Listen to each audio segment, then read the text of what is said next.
अवधूत चिंतन श्री गुरुदेव दत्त श्री स्वामी समर्थ। गुरुवारचे वटवृक्ष स्वामी व्रत। स्वामी समर्थांचा अतिशय आवडता वृक्ष म्हणजे वटवृक्ष होय। स्वामींची अनेक छायाचित्रे आपण बघितली आहेत। यापैकी बऱ्याचशा छायाचित्रात स्वामी हे वटवृक्षाखाली किंवा या वृक्षाच्या जवळपास उभे किंवा बसलेले दिसतात। स्वामींच्या श्री क्षेत्र अक्कलकोट येथील मठासही वटवृक्ष मठ असे नाव आहे। वटवृक्षाचे वैशिष्ट्ये: सौभाग्यदायी वृक्ष, आरोग्यदायी वृक्ष। लाकडे धार्मिक कार्याला वापरतात। संततीस निरोगी दीर्घायुष्य देणारा वृक्ष, संततीदायक वृक्ष, दीर्घ आयुष्य देणारा वृक्ष। लाकडे औषधी असतात, सावली देतो। व्रत कसे कराल? उपवास। या व्रतासाठी उपवास केला नाही तरी चालेल, परंतु मीठ, मांस, कांदा, लसूण खायचे नाही। भोजन शिवराक सात्विक असावे। स्वामी दर्शन: जागृत मठात जाऊन स्वामींचे दर्शन घ्यायचे। वृक्षपूजन: वटवृक्षाला 11 फेऱ्या मारून स्वामींचा पुढील जप करत राहायचा व मग वटवृक्षाची पूजा पुढील प्रमाणे करायची। ओम श्री स्वामी समर्थ। पूजन असे करा: वडाला हळद कुंकू व स्वामींची आवडती भगवी गोंड्याची फुलं अर्पण करावी।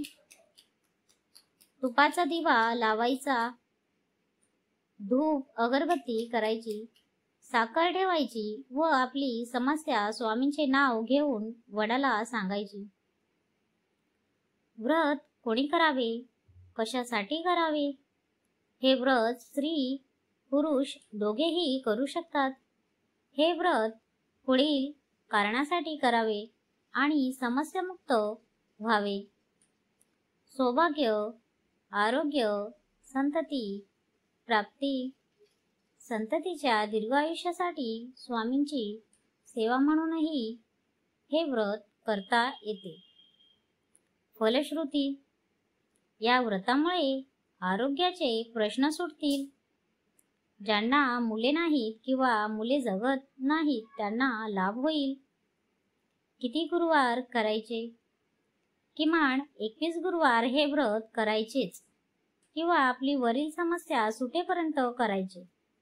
उद्यापन आपली समस्या सुटल्यावर स्वामीजवळ नारळ व अक्षदा मठात जाऊन ठेवायच्या व स्वामींचे आभार मानायचे व मनोभावे नमस्कार करून व्रताची सांगता करत असल्याचे सांगायचे। गुरुवारचे नियमित स्वामी व्रत: स्वामी भक्तांची स्वामींच्या चरणाची सेवा करण्यासाठी नियमित करायचे व्रत म्हणजे गुरुवारचे नियमित स्वामी व्रत। व्रत कसे कराल?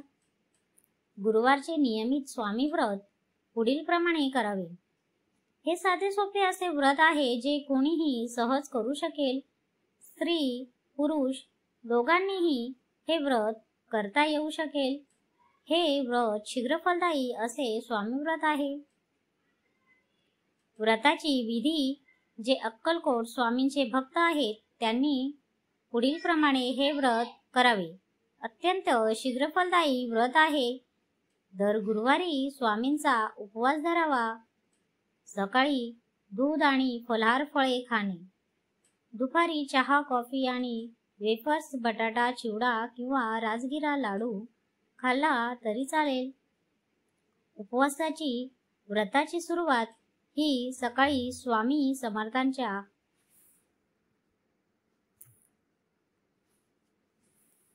पूजनाने करावे. स्वामींचे पंचोपचार पूजन करून त्यांना मनोभावे नमस्कार करावा.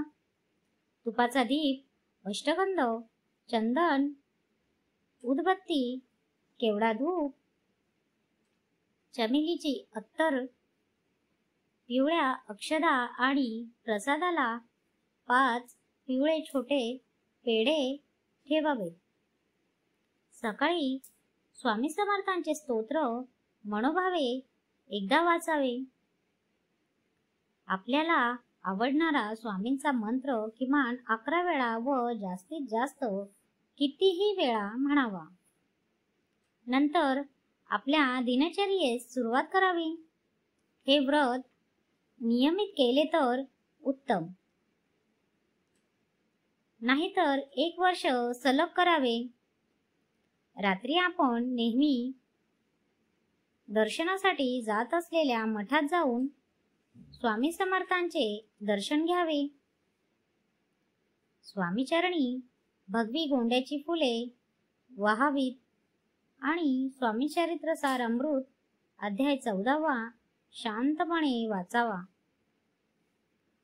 स्वामींच्या चरणी मोक्षप्राप्ती व गृहस्थाश्रमीच्या सौख्यासाठी प्रार्थना करायची आणि घरी परतायचे. उपवास असा सोडा. उपवास सोडवण्यापूर्वी दत्तभावनी पठण करून दत्त व स्वामींना वंदन करून उपवास सोडायचा.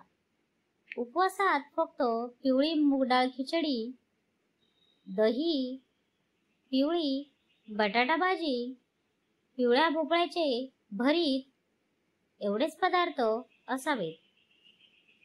पिवळी ताकाची कढीही चालेल, बाकी पदार्थ खायचे नाहीत. फलश्रुती,